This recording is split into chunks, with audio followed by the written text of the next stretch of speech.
¿Qué tal? Muy buenas tardes, ¿cómo les va? Ha pasado un mes, el primer mes de gobierno de Alberto Fernández, donde toca el organismo, si el país fuese eso, hay mucho dolor. Duele en el hombro, duele en la cintura, duele en la pierna, duele por todos lados. Si uno mira lo que está ocurriendo en el PAMI, nos vamos a ocupar el lunes, queda asombrado. Tierra arrasada en el PAMI, en Lancés, en cualquier sitio, en Telam, donde uno ponga la mirada, donde entra la gente a trabajar, se encuentra con que allí es como si hubiese un terreno baldío. Es increíble la maldad de la que han hecho gala los integrantes del gobierno anterior. No solamente fueron inútiles y desgastaron al país hasta límites insoportables, sino que además crearon una serie de impedimentos para trabajar de la mejor manera. Y después está todo lo coyuntural, por supuesto, que hay que sobrellevar. Lo que pasó con Kicillof en la provincia de Buenos Aires, un gobernador enfrentado a un endiablado grupo mediático y a un grupo de diputados y senadores que juegan para ese grupo mediático y no, por supuesto, ni para la provincia, ni para el presupuesto, ni para recaudar, ni para nada. Juegan a la política mala, juegan al impedimento. Y esto fue lo que determinó que hasta el propio Alberto Fernández, al cabo de un mes de gobierno, hablase brevemente de lo que le pasó a Kicillof. Yo lo vi a Axel, el modo en que Axel tuvo que afrontar estos días por las trabas que se le pusieron en el Congreso para tener una ley que mínimamente le permita contar con las herramientas necesarias para poner de pie a una provincia que está en una situación tan difícil como la Argentina toda. Empezamos por preocuparnos por las necesidades que tienen los que peor están, esos de los que hablaba Axel. Este chiquito va a ser un gran gobernador. Estoy muy seguro de lo que les digo. Al gobernador Kicillof, a su administración, a sus ministros y también a sus sueños de recuperar esa provincia devastada que dejó María Eugenia Vidal, que hoy estaba volviendo de París, aunque desde allí urdió muchas de las maldades de las que fue víctima el gobierno actual de la provincia de Buenos Aires, en su afán de recaudar, de acuerdo a la inflación que había habido el año pasado, quiso que pusieran más aquellos que más tienen y un poco menos los demás, los sectores medios y los más vulnerables. Esto no pudo ser por una votación enloquecida. Los cambios del proyecto a Kicillof le costarán a la provincia mínimamente 10.000 millones de pesos. Un guadañazo, como dice ese título de página 12, pérdida de recursos, de posibilidades de trabajar, de hacer las cosas de la mejor manera para su provincia. Querían hacer un show político, pero después cuando ayer votan en el Senado, que tienen mayoría, resulta que lo que votan terminan defendiendo a los operadores de cable, a los grandes, no a la clase media, a los grandes importadores y exportadores de la provincia. Le ponen un descuento especial a las propiedades más caras de la provincia, que tienen un descuento más alto porque lo decidieron que las propiedades más bajas. O sea que se vistieron de defender a la clase media. Y lo que hicieron fue, como saben ustedes, favorecer a los sectores más concentrados de lo portuario y por supuesto también de lo mediático, para que se ahorrara el Grupo Clarín 600 millones de pesos como parte del guadañazo de 10.000 millones provocado por la votación de los senadores y diputados de Juntos por Clarín, como me permito decirle. A veces el efecto no es el deseado, porque con todo lo que han hecho, con todos los títulos y la persecución a la que sometieron al gobernador, los integrantes de los medios y no solamente Clarín, fíjense ustedes lo que ocurrió hoy en San Bernardo, poco menos que, qué sé yo, un rockstar. Lucila Entí, nuestra compañera destinada a la costa en la cobertura periodística, recogió este testimonio y es muy interesante lo que nos cuenta.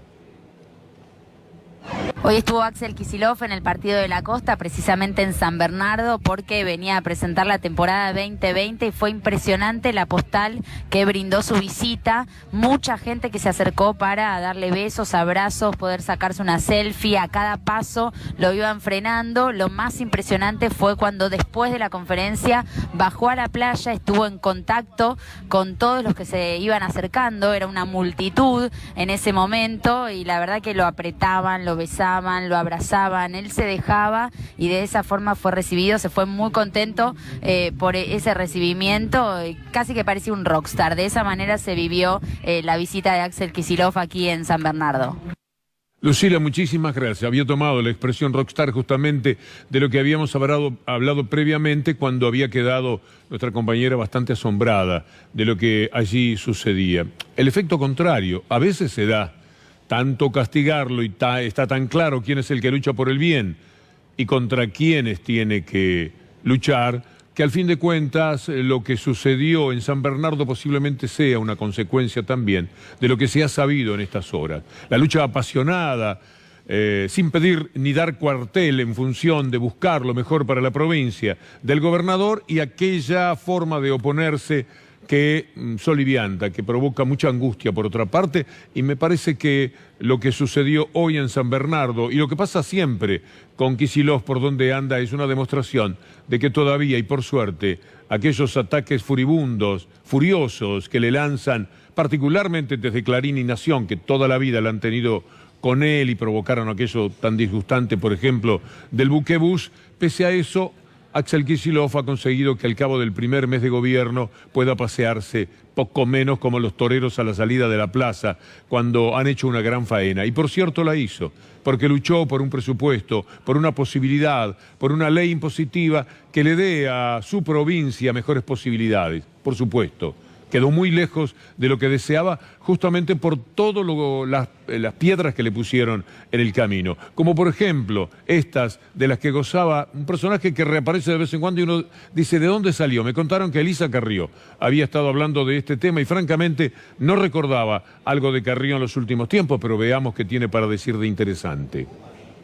Felicitamos a nuestros diputados de la provincia de Buenos Aires que no votaron ninguna suba de impuestos, porque nosotros queremos la baja de impuestos, y que además limitó todo con Cambiemos, limitaron todas las reformas impositivas que iban a fundir a las clases trabajadoras y medias de la provincia de Buenos Aires. Así es, destrozamos el espíritu de la ley de Magario, que lo que quería era destruir a la clase media y clase trabajadora de la provincia de Buenos Aires. Es vergonzoso, señor presidente, y yo denuncio acá en esta Cámara el lobby escandaloso de carniceros que se ha hecho durante muchos meses a cada uno de los diputados y de los bloques de esta Cámara de Diputados. Se trata precisamente de respetar la dignidad nacional de los señores diputados nacionales y el interés nacional de todas las empresas nacionales, no solo del Clarín y La Nación. Un escándalo, era un comportamiento de carniceros. Elisa, siguen siendo unos carniceros. Cuando hacen periodismo, cortan así, de la manera en que lo puede hacer un carnicero, y no uno de buen nivel, de buenos cortes. Es espantoso lo que sucedió ayer. Lástima que lo vea de una manera tan distinta a como lo veía en el año 2003, cuando uno decía, qué bien esta mujer, qué interesante. Y muchísimos de los que están mirando en estos momentos en televisión deben pensar, ¿cómo nos equivocamos? Porque muchísimos adheríamos a la figura de Carrió, pero era esa la que luchaba contra las corporaciones, contra los poderes establecidos, contra la mafia, contra Clarín, contra La Nación, los denunciaba. Ahora pasó lo mismo, Elisa. Ahora es Clarín otra vez determinando la votación de diputados. El lobby aquel en el Congreso de la Nación se estaba haciendo en el Congreso de la provincia de Buenos Aires. Es muy penoso, pero también es demostrativo de cuáles son los nuevos tiempos que corren y contra qué hay que luchar. Hoy Facundo Tignanelli, el jefe del bloque de diputados del Frente para Todos, nos decía esto. Ojalá el Grupo Clarín y todos los intereses y los 200 apellidos o doble apellido del campo de la provincia de Buenos Aires les valoren lo que están haciendo. No se los van a valorar porque desprecian la política, desprecian esto. Y ustedes están defendiendo esos intereses. Y está bien que se hagan cargo, pero no traten de engañar o de enmascarar que están cuidando. No han hecho una propuesta para los sectores postergados de la provincia de Buenos Aires. No han hecho una propuesta para mejorar la ley en ese sentido. Todo fue en el sentido de defender a los más poderosos. Ojalá el Grupo Clarín y todos los intereses y los 200 apellidos o doble apellido del campo de la provincia de Buenos Aires les valoren lo que están haciendo. No se los van a valorar porque desprecian la política, desprecian esto. Y ustedes están defendiendo esos intereses. Y está bien que se hagan cargo, pero no traten de engañar o de enmascarar que están cuidando. No han hecho... secuelas de lo que significa esta lucha mediática, esta guerra de poderes, el poder real contra el poder político. Siempre es más débil el político. Trabajando de ciudadano, informándose, usted va a ver que el poder real es devastador. Es un tsunami que se nos viene encima siempre. Y está el poder político para defender el pueblo, para defender los intereses, para tratar, en el caso de los impuestos, como decíamos antes, de sacarle más al que más tiene. Mire los ruralistas bonaerenses, algunos de ellos ya están amenazando, esperemos que no sea una gran mayoría, están amenazando con medidas de fuerza. El sector advierte que quedó un gusto amargo por los cambios que permitió la aprobación de la ley impositiva, con todo lo que consiguió para ellos el sector de Juntos por el Cambio, de Juntos por Clarín, igual no están satisfechos. Es que la codicia es muy grande. Hay que recordarle al campo que de Macri para acá embolsaron 14.036 millones de dólares, que es 1 billón de pesos, y si lo hacemos al cambio más o menos actual y real, nos vamos a encontrar con 1.400.000 millones de pesos. Decenas de miles de Hilux, de camionetas extraordinarias, de grandes posibilidades, pero eso le ha costado mucha hambre y mucha postergación social a vastísimos sectores de la República Argentina. Y mientras tanto, siempre hay quienes sacan ventaja. El señor Roca, el dueño de Techin, para decir las cosas directamente con los nombres y no andar dando vueltas con eufemismos, siempre juega para él. Techin de Paolo Roca viola la conciliación obligatoria. Echó a 196 trabajadores, de los 300 que en realidad piensa echar. No respetó la conciliación obligatoria, no permite que vuelvan a sus tareas. Hoy nosotros estuvimos hablando con uno de esos trabajadores, Alejandro Villar. El empleador nuestro, Paolo Roca, con los gobiernos entrantes juega a la política que condiciona a los gobiernos y nos usa a nosotros de rehén, despidiendo a los compañeros para tratar de así ejercer presión sobre el Estado que está asumiendo. Vimos los 191 despedidos, que todavía no estamos en conocimiento de todos porque hay compañeros en vacaciones que no reciben el telegrama. Hicimos una denuncia en el Ministerio de Trabajo, donde nos dieron una audiencia y fueron una conciliación obligatoria, y nosotros acatamos la conciliación. Y al otro día tenían que ingresar los trabajadores de la fábrica y la fábrica de último momento pegó una notificación de que les pagaba el día, pero no querían que se presenten a trabajar. Le pedí a mis compañeros Juan Manuel García y Julián Capazo, el productor de todo esto que estamos haciendo, ese título, Techin, una roca para la ventajeada, porque el señor Roca hace siempre lo mismo. También a Macri se lo hizo. Hace 4 años, lo ha contado Mariano Martín con lujo de detalles, también le paró a un montón de trabajadores. ¿Para qué?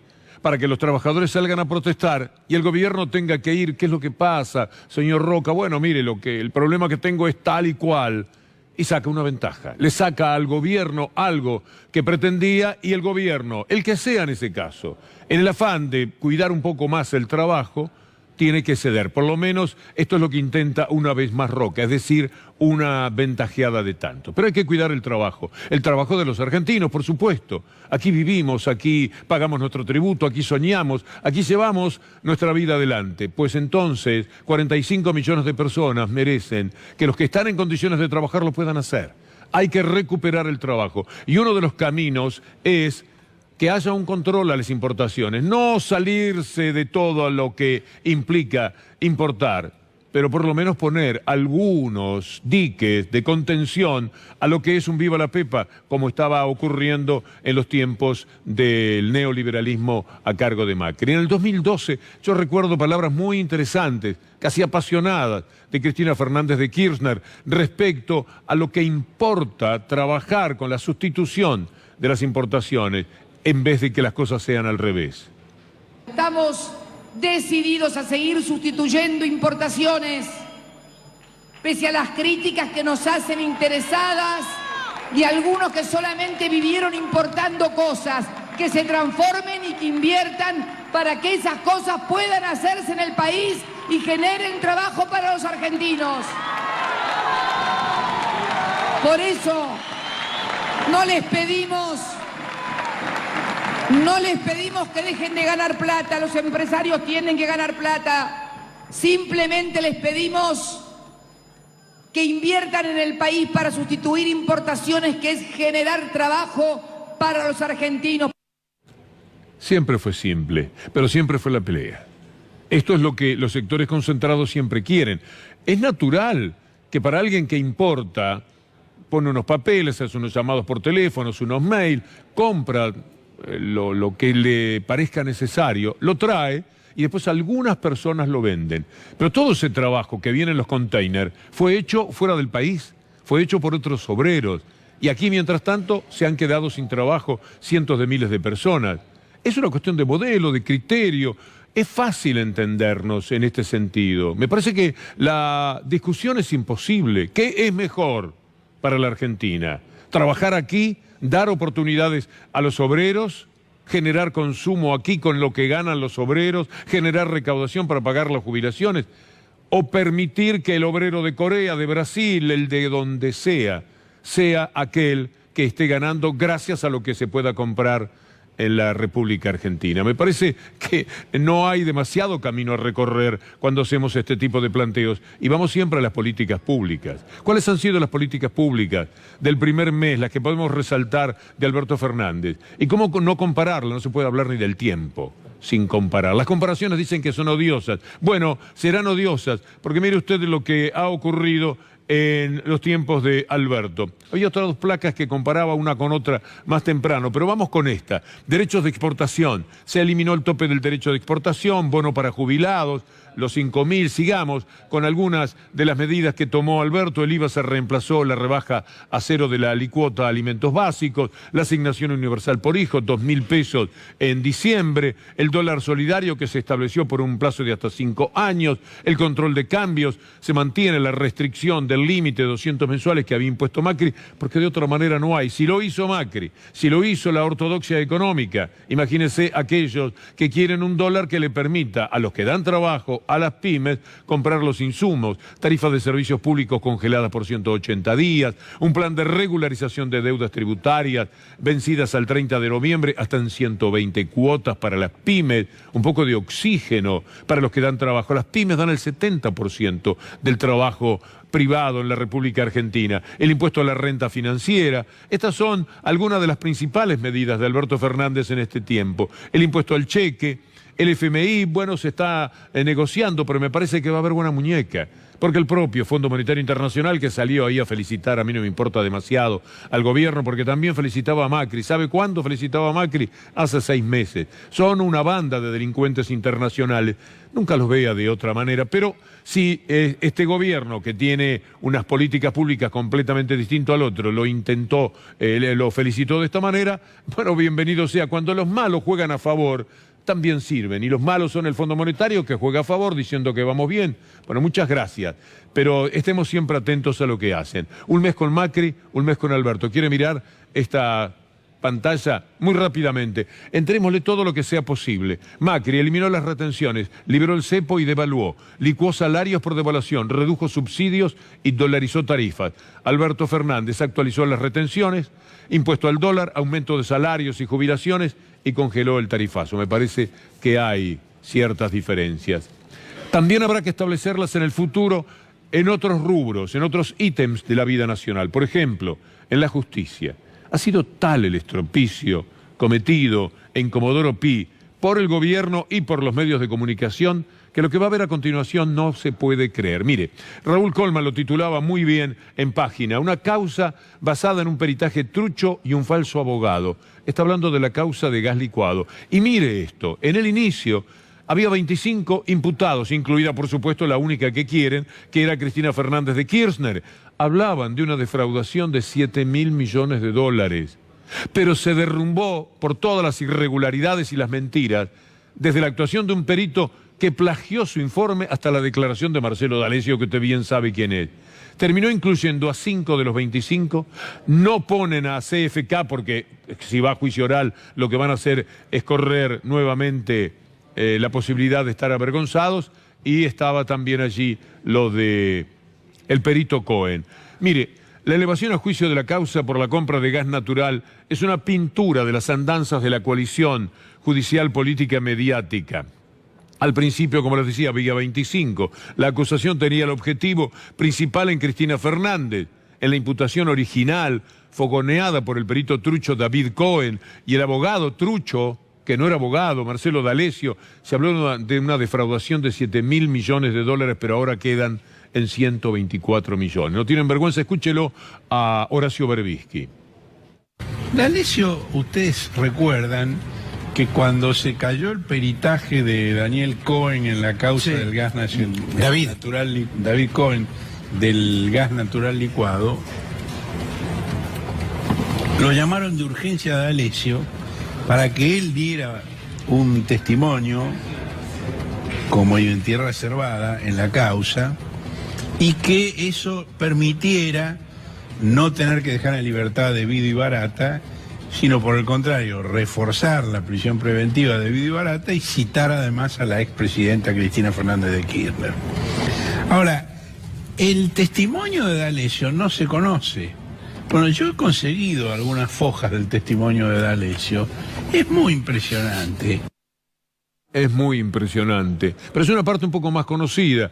Por eso estaba en el programa de Gustavo Silvestre, que de este tema se ha ocupado con una gran intensidad periodística, como no puede ser de otra manera. Pero mire lo que sigue contando Raúl Colman. El expediente ya está en el Tribunal Oral Federal número 7, que tiene que hacerse cargo de una causa en la que no hay peritajes porque se cayeron por truchos y tampoco hay testigos de peso porque D'Alessio es impresentable. En la causa del gas natural licuado, el falso abogado fue llevado a declarar por el periodista Daniel Santoro, Clarín, siempre la mafia, cuando el expediente se había caído por el falso peritaje. D'Alessio está hablando de los presuntos curros con el tema del gas natural licuado, que el perito había dicho que era con sobreprecios, después dicen que no es con sobreprecios y que el problema está en el transporte y no en el precio. Ahora, D'Alessio dice, los proveedores de gas natural licuado fueron cambiando al compás del derrotero político con pugnas entre Devido con Barata y Kicillof, y hasta irrumpió en el trío de la discordia el ex secretario Guillermo Moreno. Y luego dice, las líneas tachadas, en el año 2016 el sexto proveedor de gas natural licuado ha sido Shell, mientras que en el 2017 Shell pasó a ser la principal proveedora de gas natural licuado del país. Y al lado, está tachado con ahí la está, línea ahí de la estamos lapicera, viendo, lo estamos viendo, y al lado dice, no vale. No vale y hay una firma. Una firma. Pido gancho. ¿Por qué no Ahora, vale? esto, ¿Por qué no vale? Porque Sara... Esto es lo que han hecho lo Garabano del país, por supuesto lo Macri. Clarín es el que más fogoneó. Tenemos por ahí a Clarín dando y dando sobre el tema, enseguida me dicen. Por supuesto que D'Alessio declaró como abogado, y no es abogado, es decir, falseó su testimonio desde el primer minuto. Y además entregó carpetas que recibió de manera anónima, dijo. El contenido de 4 carpetas ya estaba detallado en la computadora que le secuestró el juez de Dolores, Alejo Ramos Padilla. En fin, lo que queremos señalar entre la nota de Colman y lo que le vamos a mostrar de Clarín si fuera posible, una persecución, una obstinación, todos los días un título, dale que te dale, Cristina Fernández de Kirchner por el gas licuado, 7.000 millones de dólares, arriba de todo siempre las causas de la corrupción, abajo todo lo que permite pensar a la gente que ya está entrenada en la maldad y en la mentira, decir, estaba robando, siempre roban, siempre robaron.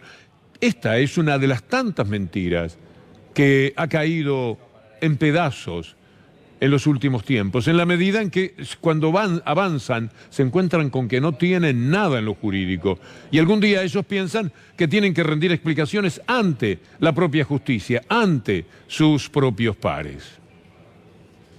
¿Qué es esta causa? Para entender un poco, hacer un poco de historia. Esta causa empieza con una denuncia que hacen 3 legisladoras que ahora están en el gobierno. Laura Alonso, Patricia Bullrich y Federico Pinedo, ¿no? Hacen una denuncia hace ya varios años y se empieza a investigar la compra de gas licuado. ¿Qué es la compra de gas licuado? Básicamente es esos famosos barcos que primero originalmente se hizo un puerto de descarga en Bahía Blanca y que después se anexó uno en Escobar, que vinieron en la emergencia después de aquel invierno, aquellos famosos inviernos 2006, 2007. Y se quedaron. Donde, claro, ese es el punto, porque en realidad vinieron por unos, como te digo, por unos meses, por los meses de invierno, más o menos creo que el primer año no me acuerdo bien si fueron 6 u 8 barcos, para abastecer una demanda que obviamente en invierno estaba como desbordada. No te olvides que no solamente que había menos producción de gas en la Argentina, sino que había más consumo, porque las tarifas siempre estuvieron muy baratas, entonces había más consumo de gas, entonces vino ese famoso barco. Nación, en este caso, el diario La Nación y Clarín, Claudio Bonadío procesó a Cristina Kirchner con prisión preventiva. Es decir, tenía que ir presa por esto que ahora ni siquiera la mandan a juicio oral. Yo no sé si usted cree lo que le estoy diciendo, porque también parece desopilante.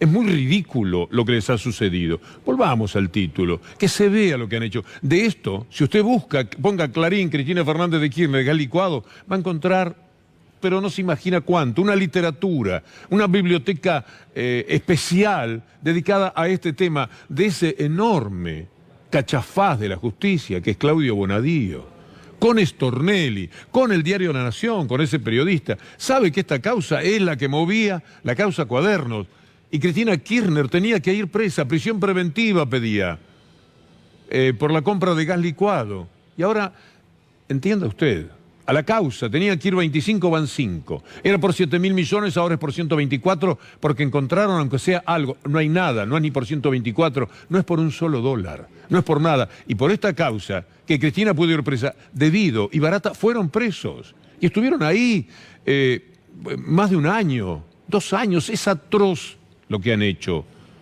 Entre los diarios, porque vean ustedes cuál es la participación, el empuje, enloquecer a la gente y generar el trasfondo mediático para que luego los jueces, si fueran buenos, por supuesto que Bonadío es exactamente todo lo contrario, pero si fueran jueces más o menos ponderables, también tendrían dudas. Caramba, le generan esto a la opinión pública. ¿Cómo hace un juez para dictar justicia de verdad? Es muy difícil. Y estos que son cómplices en esta conjunción que se da, en esta connivencia de lo judicial con lo mediático y por supuesto con lo gubernamental, no se puede.